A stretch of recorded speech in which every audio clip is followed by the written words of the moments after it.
అన్ని పార్టీలు మద్దతు ఇచ్చినాయి. కాంగ్రెస్ ఇచ్చింది, బీజేపీ ఇచ్చింది, మరి సిపిఎం ఇచ్చింది, ఎమ్మెల్యే ఇచ్చింది, టీఆర్ఎస్ ఇచ్చింది. శత్రువు ఎవడు నిర్ణయించింది ఈ పార్టీలు ఎందుకు ధర్నాలు చేస్తున్నాయి? మరి ఈరోజు మరి రాష్ట్రంలో అల్లకల్లోలం సృష్టించినటువంటి ఈ రెడ్డి అగ్రవర్ణాలు మనను నెత్తి మీద గంప వేసి మన కొట్లాట పెట్టి తమాషా చూస్తున్నారు.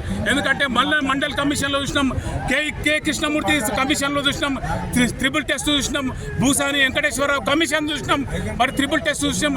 ఎంపారికల్ డేటా రాష్ట్ర ప్రభుత్వం కరెక్ట్ ఇచ్చింది. ఎంపారికల్ డేటా కరెక్ట్ రాష్ట్ర ప్రభుత్వం ఇవన్నీ మనకు 9th షెడ్యూల్ ఎట్లా పెడతారు? గవర్నర్ మరి ఈరోజు బీజేపీ గవర్నమెంట్ ఉంది, మరి రాష్ట్ర ప్రభుత్వం బీజేపీకి మరి మెమోరాండం ఇచ్చింది. మెమోరాండం ఇచ్చినాక ఆ జీవోను అసెంబ్లీ పాస్ చేసి గవర్నర్కి ఇచ్చింది.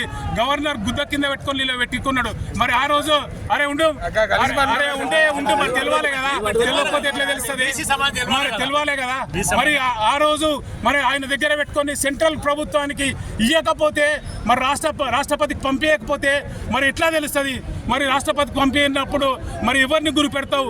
రాష్ట్ర ప్రభుత్వాలన్నీ మరి దొంగాట ఆడుకుంటా మరి ఈరోజు కపట నాటకం ఆడుతున్నాయి. అందుకే నేను ఒకటే చెప్తున్నా, రాష్ట్ర ప్రభుత్వం కరెక్ట్ నివేదిక ఇవ్వాలి. కేంద్ర ప్రభుత్వం ఈడబ్ల్యూఎస్ 10 నిమిషాల్లో 3 రోజుల్లో రిజర్వేషన్ ఇచ్చింది. మరి